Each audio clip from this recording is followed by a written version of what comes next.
अपना प्रॉफिट कर ले लूंगा, देश में जो कुछ अपॉर्चुनिटी है उसका फायदा ले लूंगा। और होता भी वैसे। ये सभी स्टार्टअप जो काम करते हैं ना, इस स्टार्टअप्स में जो व्यवस्थापन होता है, डे टू डे काम करते हैं, वो हमारे भारतीय लोग करते हैं, वो फाउंडर लोग करते हैं। इसमें फैक्ट्री भी जो होती है वो भारत में ही होती है। फैक्ट्री में काम करने वाले सभी लोग भारतीय होते हैं। किसी प्रोडक्ट का, वस्तु का निर्माण करना, उसका प्रमोशन करना, ब्रांडिंग करना, मार्केटिंग करना, ये सभी हमारे लोग ही करते हैं, वो भारतीय फाउंडर लोग ही करते हैं। In fact maximum time, almost all the times, ये सभी वस्तु सेवा का जो शुरू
होता Recording है। in और वो तब progress. तक नहीं रुकता जब तक वो आप ये वो पूरी तरह से आपके कंपनी के मालिक नहीं बन जाते। लेकिन दोस्तों, हम एमसीएल कभी भी ऐसा नहीं करेगा। एमसीएल कभी भी ऐसे काम, इस तरीके से बिजनेस नहीं करेंगे। एमसीएल के पास कुछ आदर्श है, हमारे ऊपर कुछ संस्कार है, आदर्श है। और वो आदर्श है, संस्कार है हमारे ऐसे महान लोगों का, जिन्होंने हमारे लोगों के लिए, जनता के लिए अपनी पूरी जिंदगी न्यौछावर करके रखते हैं। महाराणा प्रताप, छत्रपति शिवाजी महाराज, टीपू सुल्तान, झांसी की रानी, शहीद भगत सिंह, ये सभी लोग ऐसे थे ना कि इनको भी कई सारी चीजें देने की कोशिश। कोई भी परके ऐसे लोग कि बाबा आप, और उनके उसी परिस्थिति में, जिस जिस परिस्थिति में बाकी के राजा शायद उनके पास रहते थे, जाते थे, लेकिन इन्होंने ऐसा कभी नहीं किया। इन्होंने कभी भी अपने लोगों के भविष्य के साथ, उनकी अच्छी चीजों के साथ कभी कॉम्प्रोमाइज नहीं किया। पूरी जिंदगी अपने लोगों के लिए, अपने उनके लिए लड़ते रहे और उनके लिए सुराज्य और स्वराज्य का निर्माण किया, एक सुजलाम सुफलाम राज्य का निर्माण किया। और हमारा भी वही आदर्श है, हमारे भी यही संस्कार है, हमारे भी यही आदर्श है। और एमसीएल तो ऐसी कंपनी है, इनफैक्ट इसके पहले बहुत कठिन परिस्थिति थी, कोई भी ऐसी कठिन परिस्थिति, लेकिन एमसीएल ने कभी भी कॉम्प्रोमाइज नहीं किया। और आने वाले दिनों में तो आप बिल्कुल चिंता मत करिए, एमसीएल कभी भी हमारे किसानों के भविष्य का, हमारे लोगों के भविष्य को कभी भी किसी फॉरेन के कंपनी के हाथ में नहीं देंगे। हम कभी भी इसके साथ कॉम्प्रोमाइज नहीं करेंगे। जो भी बिजनेसेस करेंगे हमारे लोग करेंगे, जो भी कंपनियां होगी वो हमारे लोगों की कंपनियां होगी, हमारे लोग ही चलाएंगे और हमेशा के लिए वो उनकी ही रहेगी। और दोस्तों, कोई भी कंपनी जब होती है ना, कोई भी कंपनी को जब वो कंपनी चलती है तो उनके लिए vision, mission, code of conduct होना बहुत जरूरी है। अभी हमारा कैसा मिशन है कि हमारा हमारा मिशन है कि सस्टेनेबिलिटी, इस दुनिया को फिर से उस शाश्वत विकास की ओर लेके जाना है। और ये कैसे करना है, इसका ब्लूप्रिंट हमारे पास है, एक विजन है हमारे पास कि 5 साल के बाद, 10 साल के बाद हमें यहां जाना है। कोड ऑफ कंडक्ट, ये काम करना है, ये काम नहीं करना है। जब आपकी सोच इतनी क्लियर होती है ना, तो किसी भी कंपनी को कोई भी डिसीजन लेने में बहुत आसानी होती, चाहे कोई भी परिस्थिति हो, लेकिन हमें पता होता है, बहुत क्लैरिटी होती है कि हमें करना क्या है। हम बहुत आसानी से आगे जाते हैं, बढ़ते हैं। लेकिन बहुत सारी कंपनियां जो आज की तारीख में तैयार होती है ना, उनके सामने ऐसा कुछ नहीं होता, सिर्फ पैसे बनाना होता है। विजन के लाइन क्या डाले, मिशन की लाइन क्या डाले, तो यहां से वहां से कंसल्टेंसी लो लाइन डलवाते हैं और टाइम पे पैसे के लिए कुछ भी करते हैं। लेकिन बहुत जरूरी होता है किसी भी कंपनी के लिए ये विजन मिशन का होना। लेकिन मैं तो वो बोलता हूं कि किस कंपनी के लिए क्या, अगर कोई इंडिविजुअल व्यक्ति है, निजी जिंदगी में भी ये विजन मिशन ये आदर्श संस्कार होना बहुत जरूरी है। हमारी निजी जिंदगी में आदर्श संस्कार कहां से आते हैं, तो हमारे माता पिता हमें सिखाते हैं, हमारे गुरुजन हमें सिखाते हैं, और इन आदर्शों को चलते, इन संस्कारों को चलते फिर हमें लगता है कि हम जिंदगी में फिर कुछ करें, समाज के लिए कुछ करें, अपनी जिंदगी में कुछ बेहतर करें। और जब आपका ऐसा कुछ विजन मिशन बनता है, तब आप अपना ये कीमती वक्त जो होता है वो अच्छी जगह पे डालते हैं, कुछ अच्छा करके दिखाते हैं। लेकिन आज की तारीख में हम देखते हैं कि ये जो युवा है, बच्चे हैं, जो यंग ग्रेजुएट्स हैं, उनके सामने ऐसा कुछ नहीं होता। उनके सामने उनको क्या करना है करियर, उनको कहाँ जाना है, उनको कुछ सपने, ऐसा कुछ नहीं होता। और इसलिए मैक्सिमम टाइम वो मोबाइल के ऊपर, मैक्सिमम वो टेम्पररी प्लेजर के लिए अपना कीमती समय बर्बाद कर देते हैं। आज पूरी दुनिया में सबसे ज्यादा इंटरनेट का उपयोग करने वाले हैं, और उसमें से युवा मैक्सिमम भारत में जो अपना अमूल्य कीमती समय इसमें डाल रहे हैं। और जहां तक एंजॉयमेंट की बात है, जहां तक प्लेजर की बात है, मैं तो समझता हूं ये बहुत घाटे का सौदा है। अगर आपको पूरी जिंदगी मजा करना है, पूरी जिंदगी बहुत खुशी में रहना है, तो आप अपना ये जो कीमती जो टाइम है, समय है, उसको किसी अच्छी चीज में डालिए, किसी अच्छे लक्ष्य के लिए डालिए, फिर जिंदगी भर मजे कीजिए। नहीं तो क्या होता है कि आप ऐसे कीमती वक्त को ऐसे गलत जगह पे अगर आप इसको इस्तेमाल करते हो, तो बाद में पूरी जिंदगी फिर आपको एक अच्छी नौकरी चाहिए होती है, पूरी जिंदगी फिर एक अच्छे घर के लिए भी आप काम करते रहते हैं। तो दोस्तों, हमारा जो मिशन है वो मिशन है सस्टेनेबिलिटी का। हम, और इस सस्टेनेबिलिटी मतलब क्या है ये भी समझना जरूरी है। सस्टेनेबिलिटी यानी यही जो व्यवस्था जो माँ ने बनाई है, कुदरत ने बनाई है। अभी सिंपल इसका एग्जांपल अपना वाटर साइकिल है, पानी का चक्र है। पानी हर जीव को लगता है। अभी इस पानी के चक्र की भी एक व्यवस्था माने की है कि ये जो समुद्र का पानी है ना, वो गर्म होके उसकी भाप बन जाती है, उसके भाप के बादल बन जाते हैं, और ये बादल फिर पहाड़ से टकरा के बारिश आती है, और ये बारिश फिर हमारी नदी, जो तालाब, उनको पानी देती है।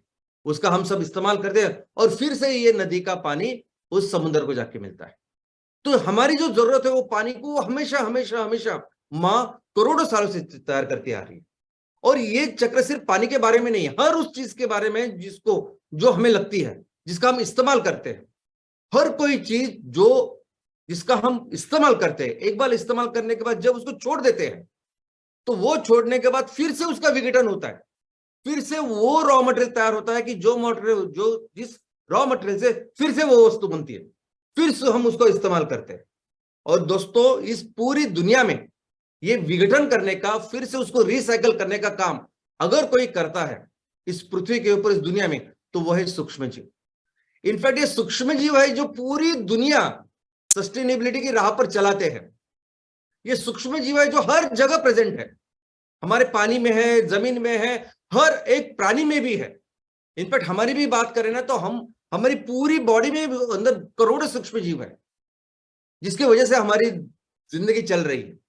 कुछ भी आप खाते हो ना, तो मुंह में वो डाइजेशन शुरू होता है, तो सलाइवा में भी सूक्ष्म जीव है जो डाइजेशन करते हैं, पेट में, हर जगह है। जो खाना हम खाते हैं उसका हजम करने के साथ साथ हर कोई चीज जो हमें लगती है वो देने का काम सूक्ष्म जीव करते हैं।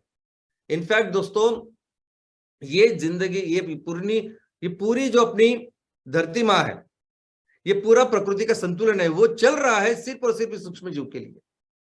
ये कोरोना है ना, ये कोरोना भी एक सूक्ष्म जीव है, उसका भी एक रोल है जो कुदरत ने तैयार किया है, और वो इतने करोड़ों सालों से अपना रोल, वो अपने काम करता था।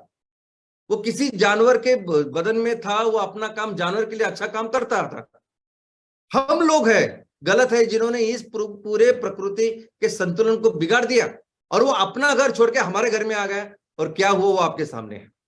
तो दोस्तों, हमें क्या करना है, कौन से प्रोडक्ट तैयार करने हैं, तो ऐसे प्रोडक्ट तैयार करने हैं कि जो 100% जिसका विघटन हो, और जिसमें कोई भी कचरा तैयार नहीं होता।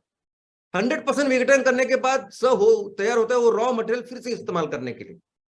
कोई भी ऐसी चीज नहीं तैयार नहीं होती कि जिसकी वजह से हमारी इस प्रकृति, पर्यावरण, किसी को भी कोई तकलीफ हो। तो हम पहले तो सस्टेनेबल फ्यूल में है, बायोफ्यूल्स में। तो हमारे ईंधन का जब कोई भी इस्तेमाल करेगा, उसको इस्तेमाल करने के बाद क्या निकलेगा? कार्बन डाइऑक्साइड, यानी कार्बन और ऑक्सीजन। और इस कार्बन डाइऑक्साइड को कौन लेगा? Napier grass. नेपियर ग्रास इसमें से कार्बन लेगा, ऑक्सीजन छोड़ देगा हवा में, और ये कार्बन से फिर उस कार्बन से फिर हम लोग अपना एमकोल, एमसीएनजी बनाएंगे। तो ये चलता रहेगा सस्टेनेबल फ्यूल में। लेकिन वही आप फॉसिल फ्यूल की बात करो तो आप जितना कोयला, जितना ऑयल, गैस इस्तेमाल करते हो, आप उसको इस्तेमाल करते हैं, और जो कचरा तैयार होता है वो कचरा आप हवा में डाल रहे हैं, और उसी कचरे की वजह से फिर ये ग्लोबल वार्मिंग हो रही है, ये सब आपत्ति आ रही है। सस्टेनेबल फूड में हम हैं, जो भी अनाज हम लोग उगाएंगे, जो भी खाना हम तैयार करेंगे, उस खाने को जो चीजें लगती है वही वो ये सूक्ष्म जीव, माइक्रोऑर्गेनिज्म तैयार करके उनको देंगे। यानी कोई भी केमिकल्स हम लोग नहीं देंगे बाहर से कि जिसके वजह से पूरी जो धरती की व्यवस्था वो डिस्टर्ब हो। और एक सेक्टर में काम करेंगे हम लोग, जो सेक्टर में हम लोग कई सारे अलग अलग चीजें बनाएंगे, और ये सभी चीजें, ये सभी प्रोडक्ट आज के पेट्रोकेमिकल्स के जो अलग अलग प्रोडक्ट है उनको रिप्लेस करेंगे। दोस्तों, पेट्रोकेमिकल ये बहुत बड़ा संकट है। पूरी दुनिया का दुश्मन अगर कौन है तो क्रूड ऑयल। हमको लगता है कि क्रूड ऑयल से पेट्रोल, डीजल, फ्यूल तैयार होता है, हम लोग उसका इस्तेमाल कर रहे हैं, ग्लोबल वार्मिंग हो रही है और पूरी दुनिया खतरे में, संकट में है। लेकिन सिर्फ इतना ही नहीं है, इससे बहुत बड़ा रोल इस क्रूड ऑयल का है। आज की तारीख में ये जो पेट्रोकेमिकल कहां से आते हैं? पेट्रोकेमिकल्स, तो ये सभी पेट्रोकेमिकल्स एक कैंसरस जो चीजें बन रही है आज, एक कैंसर सब कुछ फैलता जा रहा है, इसका पूरा जो सोर्स है वो भी है ये क्रूड ऑयल। ये क्रूड ऑयल है कि जिससे अलग अलग चीजें बनती है, और आज की तारीख में इस क्रूड ऑयल की जो चीजें बनती है, प्रोडक्ट्स बनते हैं, वो पूरे पर्यावरण में वैसे ही है, वो उसका विघटन नहीं होता। ये माइक्रो ऑर्गेनिज्म, सूक्ष्म जीव इसका विघटन नहीं कर पाते।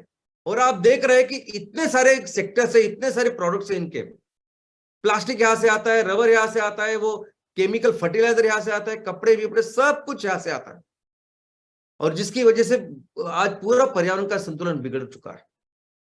तो हम आज जिसके बारे में बात करेंगे, जिसको समझेंगे अच्छी तरह से, उसका नाम है एमसीएल इको फ्रेंडली प्रोडक्ट्स। यही प्रोडक्ट, जो प्रोडक्ट इस केमिकल के, पेट्रोकेमिकल के सभी प्रोडक्ट्स को रिप्लेस करेंगे। हम इनको एमसीएल सस्टेनेबिलिटी या सस्टेनेबल प्रोडक्ट भी कहेंगे। वो क्यों? क्योंकि आने वाले दिनों में हम ये प्रोडक्ट पूरी दुनिया को बेचने वाले, पूरी दुनिया में इसका प्रमोशन करने वाले, और पूरी दुनिया जिस शब्द को समझती है वो शब्द है सस्टेनेबिलिटी, और इसलिए पूरी दुनिया का समझने वाला शब्द का भी हम आगे चल के इस्तेमाल करने वाले हैं, एमसीएल सस्टेनेबल प्रोडक्ट्स। और क्या है सस्टेनेबल प्रोडक्ट्स? तो वही प्रोडक्ट जो 100% जिसका विघटन होगा ये दुनिया में, पर्यावरण में जो व्यवस्था बन चुकी है उससे, यानी माइक्रो ऑर्गेनिज्म से। यानी कोई भी कचरा, कोई भी चीज जो पर्यावरण को खराब करेगी ऐसी बनेगी नहीं। और कौन से प्रोडक्ट हम बनाएंगे फिर इसमें, इस पूरे सेक्टर में? तो सभी तरह के प्रोडक्ट्स बनाएंगे जिसकी आज जरूरत है। अब इसका बहुत अच्छा एग्जांपल है टेक्सटाइल इंडस्ट्री। पिछले हफ्ते हमने डिस्कस किया कि किस तरह से पूरी दुनिया में ये कपड़ा उद्योग, वस्त्र उद्योग, टेक्सटाइल इंडस्ट्री दुनिया की इतनी बड़ी इंडस्ट्री, इनफैक्ट ये एक इंडस्ट्री के ऊपर अगर हमने फोकस किया तो हम 100% एम्प्लॉयमेंट क्रिएट कर सकते हैं भारत में, और भारत को फिर से एक बड़ी इकोनॉमी बना सकते हैं। लेकिन इसमें पूरी दुनिया में आज प्रॉब्लम क्या है? तो 70 से 75% ये जो कपड़ा है, वस्त्र है, ये वो केमिकल से बन रहे हैं, पेट्रोलियम से बन रहे हैं। और दुनिया चाहती है कि ये पेट्रोलियम बंद हो जाए और कपास से, इस रुई से, कॉटन से वस्त्र बने, और पूरी दुनिया चाहती है ये। लोगों को पता है कि कितना फर्क है इन दोनों में। और आज पूरी दुनिया में जहां जितना भी क्षेत्र है, जहां कपास, जहां कॉटन तैयार हो रहा है, 36% क्षेत्र भारत में है। तो एक तरफ दुनिया को चाहिए कि कपास के वस्त्र तैयार हो, कॉटन के वस्त्र तैयार हो, और दूसरी तरफ भारत ऐसा देश है कि जहां जो किसान जो इतने सारे क्षेत्र में कपास तैयार कर रहा है, आज इसको सही दाम नहीं मिल रहा है। 12,000 रुपए क्विंटल जो मिलना चाहिए था उसको आज 7,000 रुपए पे आके बैठा है, और उसको पता भी नहीं किसानों को कि जो मैंने मेहनत की है साल भर, जो मैंने खर्चा किया वो खर्चा मुझे मिलेगा कि नहीं। अब यही परिस्थिति आराम से बदल सकते हैं हम। इसी परिस्थिति को बदलना है इस एमईपी के थ्रू। हम ये जो कॉटन, जो कपास आज हमारे किसान ने जो बनाई है, जो हमारे पास है, जो हमारी ताकत, उससे बहुत हाईफाई नहीं, लेकिन एटलीस्ट जो चीजें हम बना सकते हैं आज इमीडिएटली, अब भी वो बना के बेच सकते नहीं में। उसमें रुमाल हो सकता है, उसमें सॉक्स हो सकते हैं, उसमें कपड़े हो सकते हैं, घरेलू जो चीजें वो हो सकते हैं, कई सारे ऐसे ऐसे प्रोडक्ट्स का निर्माण हम उनसे कर सकते हैं और एक अच्छे पैसे किसानों को भी दे सकते हैं और एक एम्प्लॉयमेंट जनरेट भी कर सकते हैं। इनफैक्ट वो इसकी बहुत ज्यादा जरूरत है दोस्तों, क्योंकि आज एक बहुत बड़ा सच मैं आपको बताने वाला हूं। इस दुनिया को बर्बाद करने वाला अगर एक नंबर के ऊपर ये पेट्रोलियम ऑयल है, अगर एक नंबर के ऊपर क्रूड ऑयल है जो इस दुनिया को बर्बाद करे, तो दूसरे नंबर पे कौन है? तो ये कपड़े है। क्या आप सोच सकते हैं? दूसरे नंबर पे कपड़े हैं जो ये पूरे पर्यावरण को बर्बाद कर रहे हैं। तो सोचिए कितनी जरूरत है। इनफैक्ट मैं आपको अपना खुद का एक्सपीरियंस बताता हूं। कुछ दिनों पहले मैं कुछ काम की वजह से हिमाचल प्रदेश गया था। वहां डलहौसी करके एक शहर है। अभी डलहौसी इतना खूबसूरत शहर है कि आज भी ब्रिटिश लोग उसके ऊपर उसको चाहते, इतना अच्छा शहर है। और वहां उस डलहौसी शहर में वहां ठंड होती है, और वहां मध्यवर्ती एक ऐसा मार्केट है जिसका नाम है मॉल रोड शॉपिंग सेंटर। आपके सामने जो चित्र है उसका ही है। वहां मैं गया, वहां मुझे वही सॉक्स, हैंड ग्लोव, ऐसे कुछ कपड़े खरीदने थे। हर दुकान में जब मैंने देखा दोस्तों कि सभी सॉक्स, सभी जो हैंड ग्लोव है, वो सभी कोई कुछ कॉटन का वगैरह नहीं है, वो सब पेट्रोकेमिकल के हैं। और हर एक चीज जो बनी है वो मेड इन चाइना है, उस पर लेबल है। यानी ग्लोव्स भी लेंगे तो उस पर लिखा है मेड इन चाइना, सॉक्स लेंगे तो मेड इन चाइना है, और हर दुकान में वही मिलता है। अभी हिमाचल प्रदेश हमें पता है कि वहां ज्यादा खेती नहीं हो सकती, इतने पहाड़ है, लेकिन हिमाचल प्रदेश तो नोन है पशुपालन के लिए। वहां पशुपालन से भी कितने अच्छे वूल के वस्त्र बनाए जा सकते हैं और यहाँ बेचे जा सकते हैं, लेकिन वैसा नहीं हो रहा है। वैसा सेम हिमाचल प्रदेश में वो हो रहा है जो डलहौसी में हो रहा है, वो वैसे हो रहा है जैसे मुंबई में हो रहा है। यानी मुंबई का कोई बड़ा जो रिटेलर है, बड़ा जो कोई ट्रेडर है, इंपोर्टर है, वो चाइना से माल लेके आता है, वस्तु लेके आता है, और यहाँ के जो होलसेलर है 4-5 उनको बेचेगा वो होलसेल वालों के से। फिर ये जो दुकान वाले हैं वो उनसे लेंगे। तो जो मुंबई में चल रहा है वैसे वो सेम डलहौसी में चल रहा है। कोई चाइना से वो माल लेके आ रहा है पेट्रोकेमिकल का, और उसको फिर होलसेल वालों को बेच रहा है। फिर होलसेल वाले से ले लो के सब लोग, यानी छोटा भी दुकान रहा तो भी वो चाइना के प्रोडक्ट से भरा हुआ था, और कोई बड़ा दुकान था वो भी चाइना के माल से भरा हुआ था। और यही चीज को बदल सकते हैं ना। यही अगर कोई एमसीएल हमारी स्टार्टअप कंपनी है, हमारी एमबीएस है, तो यही हमारे किसान, हमारे लोग जो रॉ मटेरियल तैयार करेंगे, उनसे ये सभी वस्त्र हमारे महिला बचत गट भी कर सकते हैं ना, कर सकते हैं और ये बेच सकते हैं। और यही करना है इस उद्योग, इस प्रोडक्ट के साथ। अभी आज तो आप होम डेकोर के भी देखेंगे ना, यानी पर्दे, ये बेडशीट्स, ये कर्टन्स, और जो कुछ चीजें, सब कुछ पेट्रोकेमिकल्स है।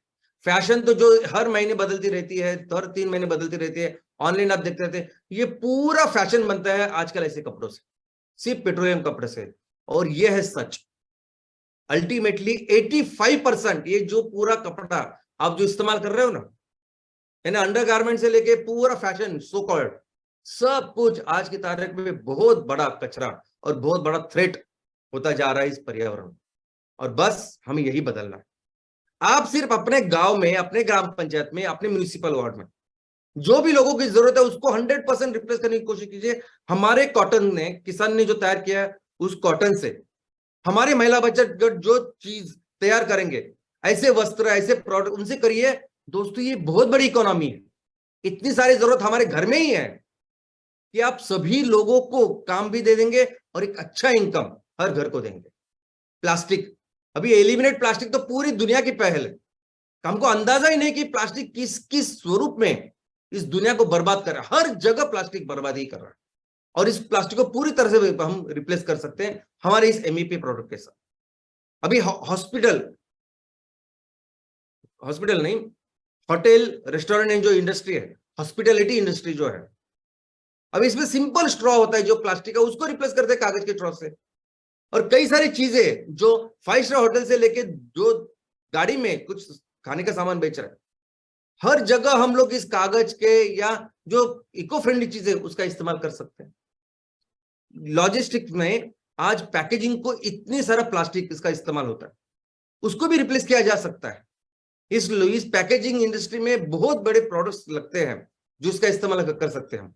स्टोरेज में अगर बात करें तो घर के स्टोरेज से लेके दुकान का स्टोरेज, किसी बड़े इंडस्ट्री का स्टोरेज, आज मैक्सिमम जगह पे प्लास्टिक तैयार होता है, वह कांच लेके आ जा सकते हैं। कांच तो इनर्ट है, जैसे मिट्टी जैसा। कई सारे घरेलू चीजों को हम लोग रिप्लेस कर सकते हैं। बैग बोले तो सिर्फ प्लास्टिक, सिंपल सादे बैग से लेके बड़े बैग तो सिर्फ प्लास्टिक होता है। हर तरह के बैग को हम रिप्लेस कर सकते हैं कागज के, कपड़े के बैग से। स्टेशनरी, ये पेन, पेंसिल, आज भी अभी आपके हाथ में जो पेन होगा, मैक्सिमम पेन वो प्लास्टिक से बनी हुए होंगे, और वो इस्तेमाल करने के बाद कहाँ जाएंगे? वही बर्बादी के लिए जाएंगे। उसको रिप्लेस कर सकते हैं। आज हमारे स्कूल चालू हुए, आपने बहुत सारे घर में वो स्कूल बैग्स आए होंगे। भारत में 90% से ज्यादा ये स्कूल बैग बन रहे हैं उस पेट्रोकेमिकल से, और उस 90% जो भी माल यहाँ बेचा जाता है ना, मैक्सिमम माल चाइना से लोग खरीदते हैं और बेचते हैं। अभी 2 सप्ताह पहले, 3 सप्ताह पहले हमने देखा ना कि मैन्युफैक्चरिंग में नहीं कोई आना चाहता, मैन्युफैक्चरिंग में नहीं कोई काम करना चाहता, बहुत झंझट लगती है उनको। सब उनको बहुत अच्छा लगता है कि मैं यहाँ मेहनत करके जितने पैसे में आज माल तैयार करूं, उतने ही पैसे मुझे चाइना जाके वो माल आएगा, तो मैं क्या उसमें पकड़ू जाऊं? तो बस वो चाइना से माल लेके आ रहे हैं, अपना नाम डाल रहे हैं और यहाँ बेच रहे हैं। इसको एलिमिनेट कर सकते हैं दोस्तों। घर में, किचन में जो भी चीजें लगती है ना, वो जो प्लास्टिक की चीजें, उसको रिप्लेस कर सकते हैं। वैयक्तिक रेगुलर जो हमें चीजें लगती है उसको रिप्लेस कर सकते हैं। यानी जो छोटी छोटी चीजें है ना, उससे शुरुआत कर सकते हैं, इमीडिएटली शुरुआत कर सकते हैं। और ऐसा नहीं लोगों को समझता है, लोगों को भी चाहिए। तो ये इस प्रोडक्ट का निर्माण करके आज हम लोग बेच सकते हैं। आने वाले दिनों में तो कई ऐसे प्रोडक्ट्स होने वाले हैं कि जहां हम ये प्लास्टिक, ये सब जो पेट्रोकेमिकल्स है उसको रिप्लेस कर सकते हैं। लेकिन वो बात की बात है, आज आप देखें ना, आज अभी से घर में लगने वाली ये सभी चीजों की लिस्ट आपके सामने है। एक भी ऐसी चीज नहीं है कि जहां हम रिप्लेस नहीं कर सकते प्लास्टिक। सिंपल आईना भी लेंगे तो आईने के ऊपर वो कवर जो होता है, बैकग्राउंड, वो सब प्लास्टिक का होता है। उसकी जगह पर लकड़ी, बाम्बू हम लोग लगा सकते हैं, और कई सारी ऐसी चीजें कर सकते हैं। अभी फर्नीचर का भी वैसे ही हाल है। जैसे फास्ट फैशन है ना, वैसे फास्ट फर्नीचर है। आज दुनिया की नंबर 1 कंपनी आइकिया करके है, अगर आपने सुना होगा तो। इंडिया में भी उन्होंने अपने स्टोर चालू किए। आइकिया, मैंने आज आपने सुबह ऑर्डर दी तो शाम तक वो आएंगे और पूरा फर्नीचर नट बोल्ट में आपको इमीडिएटली करके देंगे। और ये पूरा फर्नीचर है क्या? तो ये पूरा फर्नीचर है सब वो पेट्रोकेमिकल से बना हुआ फर्नीचर। और फिर वो खत्म होने के बाद क्या होता है? तो आज बहुत बड़े लेवल पे ये एनवायरनमेंट डैमेज कर रहा है। लेकिन इसके जगह पे हम अपने बाम्बू से बना हुआ फर्नीचर का इस्तेमाल कर सकते हैं, वो भी इतना ही अच्छा है।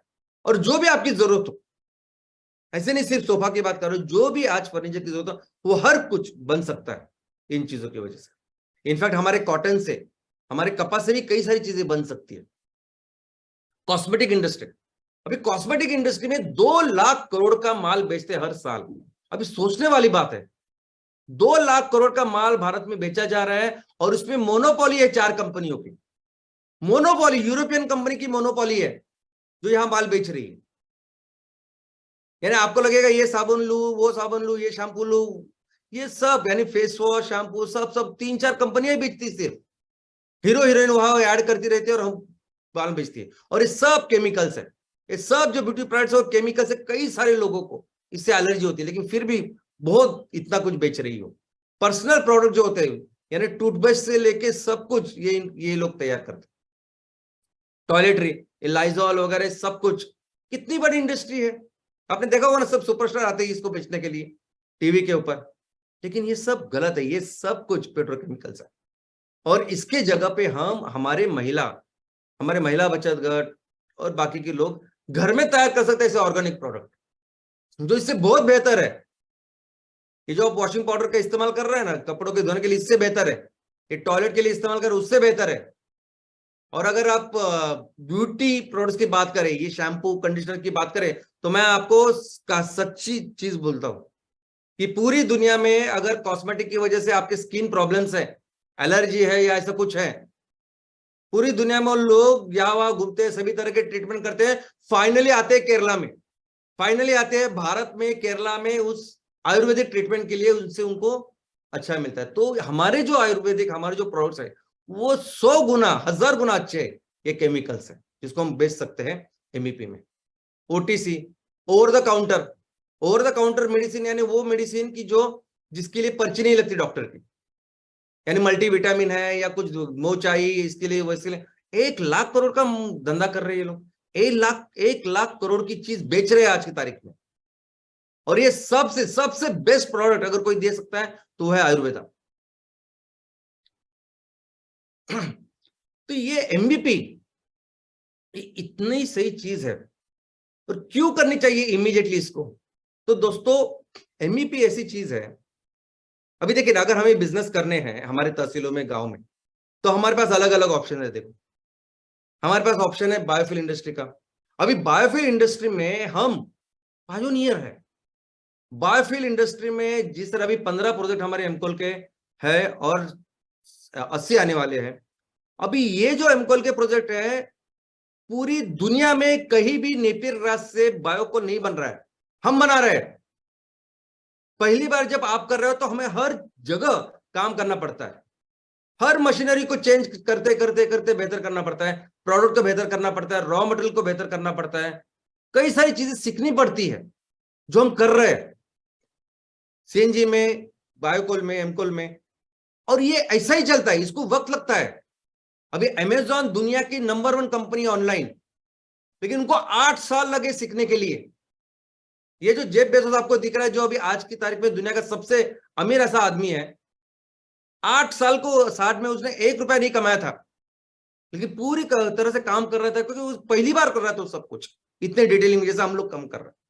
ये स्टीव जॉब्स जिसको देख रहे हैं और जिसने एप्पल कंपनी को दुनिया की नंबर 1 कंपनी बनाई, 17 साल काम कर रहा था उसके ऊपर। 17 साल कुछ नहीं मिले, लेकिन बाद में एप्पल बना तो एप्पल है नंबर 1, मोबाइल में उसका कोई कंपटीशन नहीं है। वैसे ही माइक्रोसॉफ्ट, अगर कंप्यूटर की बात करें तो माइक्रोसॉफ्ट पायोनियर बेस्ट है और इसलिए नंबर 1 कंपनी है। इसलिए 15 साल वो माइक्रोसॉफ्ट के जो मेन है वो दुनिया के रिचेस्ट पर्सन थे। और वैसे ही बायोफ्यूल में हम लोग होने वाले हैं। आने वाले दिनों में अगर बायोफ्यूल बोले पूरी दुनिया में तो एक ही नाम आएगा, वो एमसीएल। ऐसे काम कर रहे हैं हम लोग, तो वो वैसी स्पीड से चलेगा। एम कैफे भी अगर आप देखोगे, ऑर्गेनिक कैफे, तो ऑर्गेनिक कैफे में ऐसा नहीं कर रहे हम लोग कि हमें ये बर्गर है, ये मैकडोनल्ड का ऐसे सब बनता है तो बस आपको पूरी दुनिया में वैसे ही बनाना है। ये चाय की दुकान है, ऐसी चाय की दुकान है, पूरे भारत में ऐसी बना, ऐसा नहीं कर रहे हम लोग। हम जिस तरह के ऑर्गेनिक कैफे करेंगे ना, हमारा नॉर्थ ईस्ट ओडिशा की जो कॉफी का वो कैफे होगा वो अलग होगा, तमिलनाडु कर्नाटक का कैफे अलग होगा, गुजरात का अलग होगा, राजस्थान का अलग होगा। इसमें इतनी वेराइटीज, और जिस तरीके से हम काम करें हम उसमें भी पायोनियर रहेंगे और उसको अपना एक प्रोसेस। लेकिन यही अगर एमईपी आप देखोगे तो एमईपी में सभी रेडीमेड सॉल्यूशन है। आज लोगों को जो चाहिए वो कोई ऑलरेडी हो रहा है, तैयार कर रहे हैं, और वो कंप्लीटली एस्टेब्लिश सॉल्यूशन है। हमको क्या करना है कि हमको सिर्फ डॉट्स इकट्ठा करने, यानी जिनको वो चाहिए, और आज जो लोग तैयार कर रहे हैं इनको एक मंच पे लेके आना है और बिजनेस डेवलप करना है। और इसमें सबसे अच्छी बात क्या है कि इसमें वैसे trial and error, invention, research development करनी है, ऐसा कुछ नहीं है। आज की तारीख में लोगों की जो जरूरत है इस पेट्रोकेमिकल को रिप्लेस करने की, जहां तक बात है, पूरी तरह से रिप्लेस कर सकते हैं। ऐसे प्रोडक्ट ऑलरेडी भारत में कई सारे लोग बना रहे हैं। और बहुत अच्छी बात क्या है, मैं आपको बहुत अच्छी बात यह है कि ये सभी प्रोडक्ट ग्रामीण भारत में बनते हैं।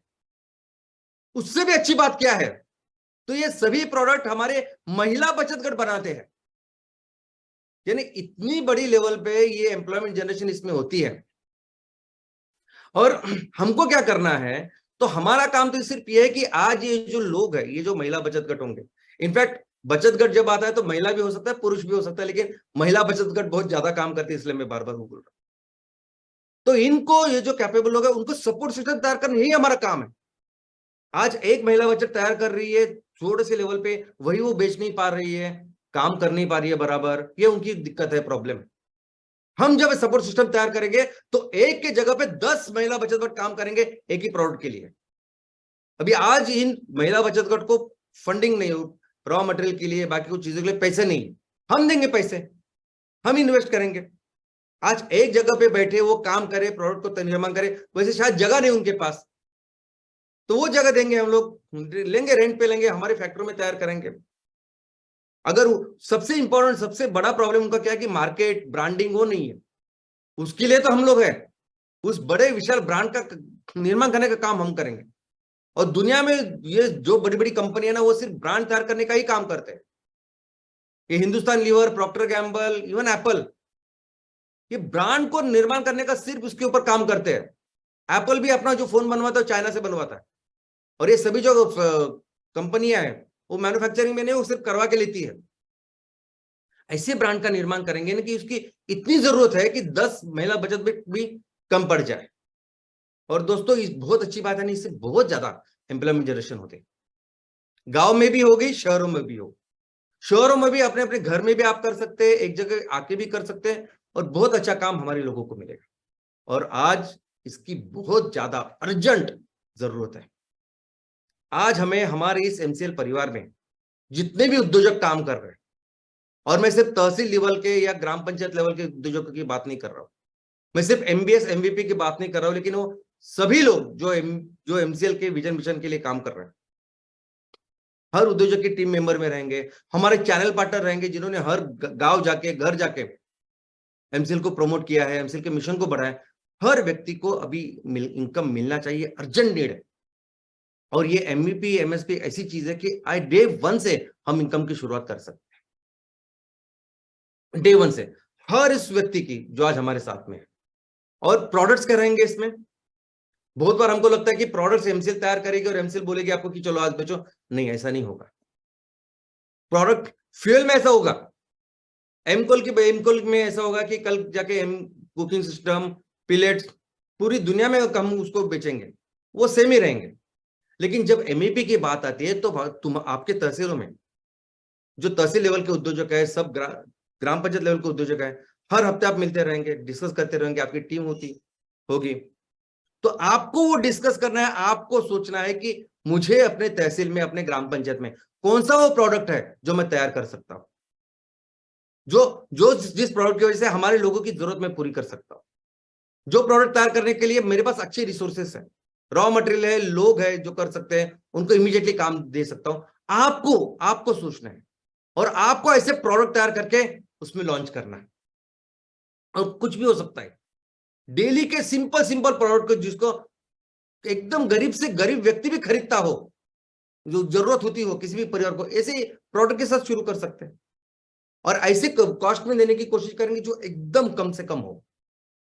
लोकल हमारे तहसील में बेच सकते हैं, गांव से लेके शहर में बेच सकते हैं, बाजू के तहसील में, बाजू के जिले में बेच सकते हैं। और एमसीएल तो अभी ऐसा छत्र बन चुका है कि पूरे देश में हम लोग इसे बेच सकते हैं। अभी सिंपल एग्जांपल है ना, देखो, टूथपेस्ट, टूथब्रश, ये टूथपेस्ट लिखा है लेकिन टूथब्रश 12,000 करोड़ का तो साल में सिर्फ टूथब्रश बेचते हैं लोग। क्या मैन्युफैक्चरिंग कॉस्ट होगी उसकी? और ऐसा कहा जाता है कि एक वो प्लास्टिक का टूथपेस्ट जो पहले बना होगा दुनिया में, वो आज भी कहीं ना कहीं एनवायरनमेंट को खराब कर रहा है, कहीं ना कहीं पानी में होगा। इवन फुटवेयर की इंडस्ट्री की बात कर रहे हैं हम लोग, एक कंपनी ने जो अच्छा काम कर रही है, बिजनेस कर रही थी, लेकिन हर तरह का फुटवेयर, हर तरह का शूज, चप्पल बन सकती है इस इको फ्रेंडली चीजों के साथ। आज 1.25 लाख करोड़ का माल बेच रही है, और ऐसे कई सारे अनगिनत ऐसे प्रोडक्ट है। और दोस्तों आज हमारी जिम्मेदारी है, रिस्पॉन्सिबिलिटी है कि हमारे परिवार में जितने भी लोग हैं, जितने भी हमारे उद्योजक है, तहसील लेवल के, ग्राम पंचायत लेवल के, अभी उनको इनकम शुरू होना चाहिए। हमारे जितने भी चैनल पार्टनर है उनको इनकम शुरू होना चाहिए। जो भी तहसील लेवल के लोग हैं उनको 1 लाख रुपए महीने का इनकम शुरू होना चाहिए। एमवीपी को कम से कम 15,000 रुपए महीने का इनकम शुरू होना चाहिए। और कोई भी जो चैनल पार्टनर है जो आज आपके साथ गांव एकदम फील्ड लेवल पे काम कर रहे हैं, उसको कम से कम 10,000 रुपए शुरू होने चाहिए। तो मैं कहता हूं कि आप लिस्ट बनाओ कि मैं अगर अपने तहसील का प्रमुख हूं तो मेरे साथ कौन कौन काम कर रहा है, कितने एमवीपी है, कितने लोग हैं, इन सभी लोगों को मुझे अभी इतना इतना इनकम दिलाना है। अगर मैं सीनियर एमबीएस हूं, बहुत सारे ऐसे लोग हैं कि जो एक तहसील को संभाल रहे हैं लेकिन उन्होंने काफी आजू बाजू के तहसील को भी प्रमोट किया, वो बीडीए जैसे काम भी कर रहे हैं। तो आप लिस्ट करो कि मेरे यहाँ अभी 5 तहसील है और मुझे इन तहसीलों को मिलकर इतने सारे लोगों को मुझे मेरी जिम्मेदारी की अच्छा इनकम दिलाना है। आप उस परिवार के प्रमुख हो, तो उस परिवार के प्रमुख होने के वास्ते के हैसियत से, रिस्पॉन्सिबिलिटी से हर परिवार को इतना इनकम मिलना चाहिए ना, तो मुझे हर महीने का इतना पैसा तैयार करना है, इनकम तैयार करना है। और उस तरीके से फिर आप प्रोडक्ट के बारे में सोचें, क्योंकि प्रोडक्ट अनलिमिटेड है, कुछ भी बना सकते हैं आप, जैसे मैंने आपको कहा। और एक महिला बचत गट अगर कुछ बना रही है, आप हमारे माध्यम से इमीडिएटली 10 महिला बचत गट होंगे। एक महिला बचत गट में 10 अलग अलग परिवार आते हैं। उसमें कंपलसरी ऐसा होता है कि सभी जो सदस्य होते हैं वो अलग अलग फैमिली से हो। ऐसा नहीं कि एक ही परिवार से 4 महिला आ रही है, नहीं, 10 अलग अलग महिलाएं जिनके सरनेम अलग है वो आते हैं। तो जब 10 महिला बचत गट अगर कुछ काम कर रहे हैं, तो ऐसा समझिए कि 100 परिवार को आप इनकम दे रहे हैं।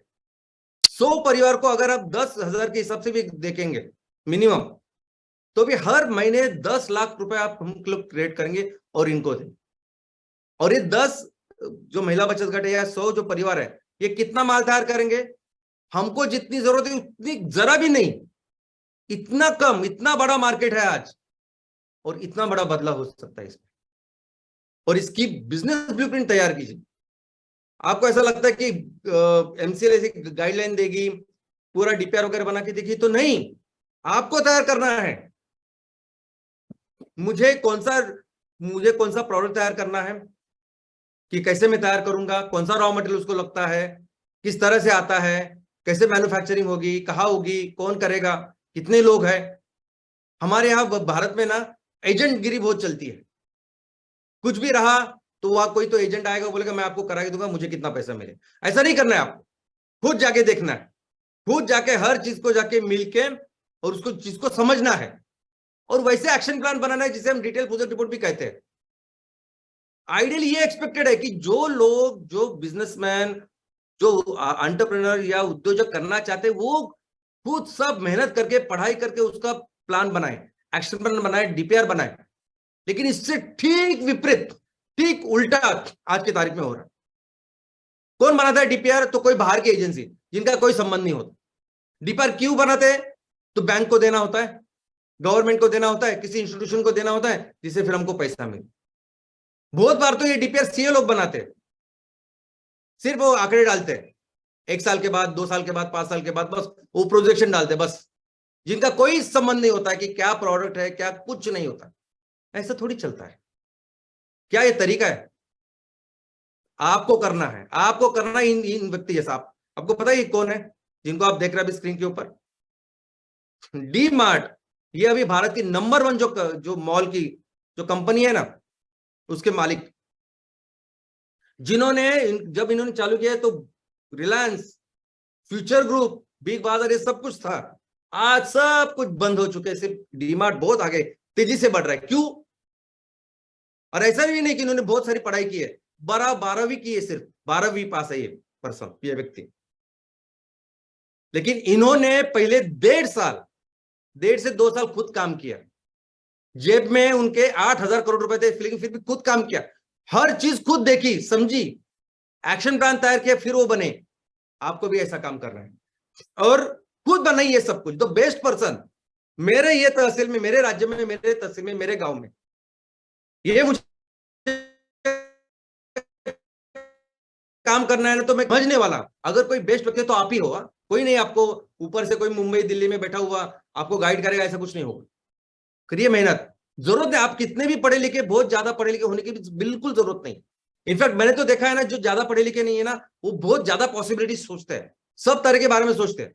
जो ज्यादा पढ़े लिखे होते हैं ना, वो कभी कभी अपने उस चौकट के बाहर, बॉक्स से बाहर सोचते ही नहीं है। एक वही लीजिए, पेन लीजिए, बैठिए। मुझे एमईपी, मेरे यहाँ, मेरे परिवार में इतने लोग हैं, मुझे इनको इतना इनकम दिलाना है, मुझे कौन कौन से प्रोडक्ट तैयार करने हैं, पूरी डिटेल उसकी तैयारी कीजिए, लिखिए। इनफैक्ट इसकी आदत डालिए, हर दिन लिखिए कि आज मैंने कौन सा अच्छा काम किया, आज कौन सा मुझसे गलती हुई, तीसरा आज मैंने कौन सा एक प्रॉब्लम, चैलेंज उसको सॉल्व किया, और चौथा मुझे आज क्या सीख मिली।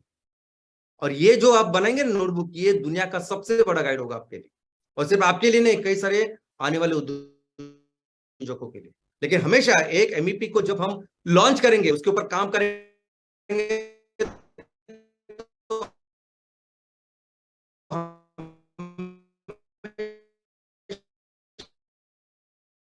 आपको जो भी एमबीपी काम करेंगे 100% एनवायरमेंट कंजर्वेशन, उससे 100% पर्यावरण का संवर्धन होना चाहिए, पर्यावरण के हित में ही वो एमईपी का प्रोडक्ट होना चाहिए, नंबर 1।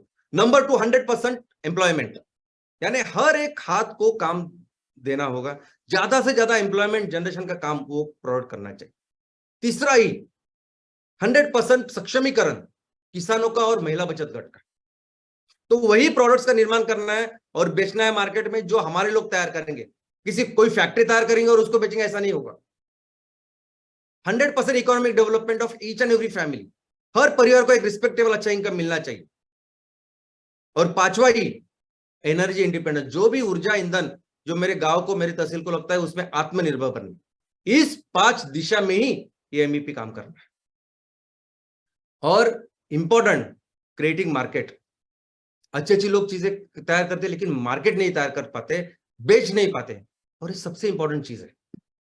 हर कोई कंपनी जो ब्रांड है ना, जो नंबर 1 का काम कर रही है, जो करना चाहती है, सब लोग इसके ऊपर काम करते हैं। सब लोग काम करते हैं कि हमारे साथ ऐसे कस्टमर्स तैयार हो जो लॉयल हो, वो कभी भी हमारे ब्रांड को छोड़े ना। कोई भी नया प्रोडक्ट जब हम लेके आए तो उसके पहले ही हमारे कस्टमर, हमारा मार्केट तैयार हो, इसके लिए लोग काम करते हैं। हर कोई, एप्पल काम करता है, मर्सिडीज काम करता है, हर कंपनी इसके ऊपर काम करती है। और आज मैं आपको तरीका में सीक्रेट बताऊंगा कि कैसे हम जो भी एमईपी लाएंगे, पहले से मार्केट उसका तैयार हो, पहले से लोग उसको अपेक्षा करेंगे कब आपका प्रोडक्ट आएगा। इतना ही नहीं, मैं आपके कंपनी को कैसे उसको ब्रांड यानी विश्वास में तब्दील करेंगे, कैसे हम अपने बिजनेस को मैक्सिमम लेवल पे लेके जाएंगे। यानी मैं बोलता हूं ना कि ग्राम पंचायत में 150 करोड़ तक हम रेवेन्यू का निर्माण कर सकते हैं, हर म्यूनिसिपल वार्ड में 200 करोड़ तक रेवेन्यू का निर्माण कर सकते हैं। तो ये जो पोटेंशियल है वहां तक लेके जाने के लिए जो ब्रांड तैयार करना है, जो कंपनी का काम करना है ना, वो भी तैयार कर पाएंगे आप। ये सीक्रेट मैं आपको बताऊंगा। मैं सीक्रेट बताऊंगा कि कैसे लोग इमोशनली कनेक्ट हो गए आपसे, कभी भी छोड़ेंगे नहीं आपको, हमेशा के लिए, जिंदगी भर एक कस्टमर, ना कि सिर्फ आपका माल लेके, लेकिन जिंदगी भर आपके साथ रहेंगे। और इन सब का सीक्रेट कुछ है तो वो है सैटरडे सेशन, बाकी कुछ नहीं।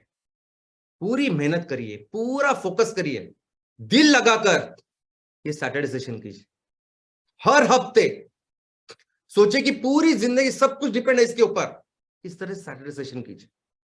आपके तहसील में, अगर तहसील लेवल के आप उद्योजक हो, कितने प्लेसेस होंगे, 10, 15, 20, जो तहसील के मेन जगह होगी, वहां सिंपल एक बोर्ड रखे ना आप।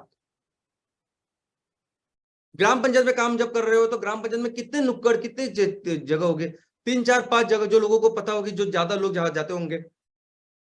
सिंपल ब्लैक बोर्ड रखिए कि इस हफ्ते का जो व्याख्यान का विषय है, सेमिनार का विषय है, परिसंवाद का विषय, जो नाम लोगों को समझ में आता है वो लिखिए उसमें। वो ये है, वो ये है। देखो दोस्तों, लोग जो है ना, लोगों को एक बार आप आएंगे, इंस्पिरेशन का बहुत बड़ा बड़ा स्पीच देंगे और निकल जाएंगे, उससे कुछ फर्क नहीं पड़ेगा। लेकिन हर हफ्ते अगर आप लोगों के लिए खड़े हो, हर हफ्ते अगर सिंसियरली खड़े हो, तो दोस्तों और उनके लिए खड़े हो, 100% एम्प्लॉयमेंट के लिए, 100% किसानों के लिए, पर्यावरण का ख्याल रखने के लिए, हर घर को एक अच्छा इनकम देने के लिए आप मेहनत कर रहे हो, हर हफ्ते उसके लिए काम कर रहे हैं, हर हफ्ते लोगों के लिए खड़े हो रहे। अब ये जो काम आप करोगे, 4 से 6 महीने के बाद आप देखिए, ये सभी लोग आपको किसी फरिश्ते से कम नहीं समझेंगे। ये सिंसियरली काम करना जरूरी है। ये नहीं कि मेरी प्लांट एंड मशीनरी कब आएगी, यानी लोग प्लांट एंड मशीनरी देखेंगे और फिर लोग समझेंगे नहीं ये अच्छा है, ये बुरा है, ऐसा कुछ नहीं है। आप जितना प्लांट एंड मशीनरी लाएंगे ना एक जगह पे, एक जगह पे, बाहर की कोई कंपनी, ये जो फॉरेन की कंपनी ना, उसी जगह पे 10 प्लांट एंड मशीनरी लाएंगी, और फिर ये सभी लोग उनके गुलाम हो जाएंगे अगर हम ये काम नहीं करेंगे। लोगों को वो विश्वास होना चाहिए सिर्फ कि ये आदमी सिंसियर है, ये आदमी सही है, ये आदमी सच है और दिल से हमारे लोगों के बारे में, इस भविष्य के बारे में, मेरे बाल बच्चों के बारे में सोचता है ये आदमी। उनको सिर्फ इतना भरोसा चाहिए और उनको पता होता है कि ये आदमी है, उनको जो भी प्रॉब्लम आते हैं, चैलेंजेस आते हैं, वो समझते हैं। प्रभु श्री राम के ऊपर भी आए थे प्रॉब्लम, उनको पता है सब। प्रॉब्लम यह है कि हर हफ्ते उनके लिए सिंसियरली काम करना, और ये तरीका है आपके सिर्फ एक एमवीपी के लिए ना, अगर आप 10 प्रोडक्ट भी आप लॉन्च करते हो ना, 10 के 10 प्रोडक्ट के लिए 100% मार्केटिंग तैयार होगी अगर आप ये काम करोगे तो। और दोस्तों आज परिस्थिति ऐसी है ना, हमने देखा, सबने अपने आंखों के सामने ये परिस्थिति है। 1 मार्च से लेके ये मई एंड तक, जब बिल्कुल बारिश नहीं होनी चाहिए, फसल पूरी तैयार है, उसको निकालने का टाइम है, तब इतनी बारिश हो रही है, इतना तूफान आ रहे कि इतनी मेहनत की हुई फसल बर्बाद हो रही। और आज जब पानी चाहिए, जब फसल शुरुआत करने की टाइम है, तब पानी नहीं है, मानसून नहीं है। हमारे सामने ये परिस्थिति है। हमारे सामने अभी ये महाराष्ट्र में ना एक कोयना डैम है, जिसको महाराष्ट्र की भाग्यलक्ष्मी कहते हैं, क्योंकि इतना सारे उससे जल विद्युत निर्मित होती है। ऑलमोस्ट ऐसा टाइम था कि मैक्सिमम जो इलेक्ट्रिसिटी तैयार होती थी महाराष्ट्र में, उससे होती थी। और 3 दिन पहले का, 3 से 4 दिन पहले का ये फोटोग्राफ है, आप देख सकते हैं। एक तरफ ये है और दूसरी तरफ बिपरजॉय, एक बहुत बड़ा तूफान आ रहा है, जिसकी तैयारी गुजरात, महाराष्ट्र, पाकिस्तान का प्रदेश वो कर रहा है। हमारे सामने सब कुछ है।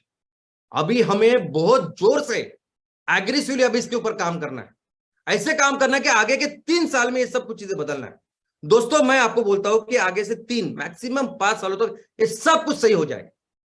आगे से मैक्सिमम 5 साल के बाद ये सभी जो प्रकृति का नियम है ना, बराबर 1 तारीख को या 30 तारीख को केरल में मानसून आएगी, बराबर 5-6 तारीख को यहां महाराष्ट्र में बारिश आएगी।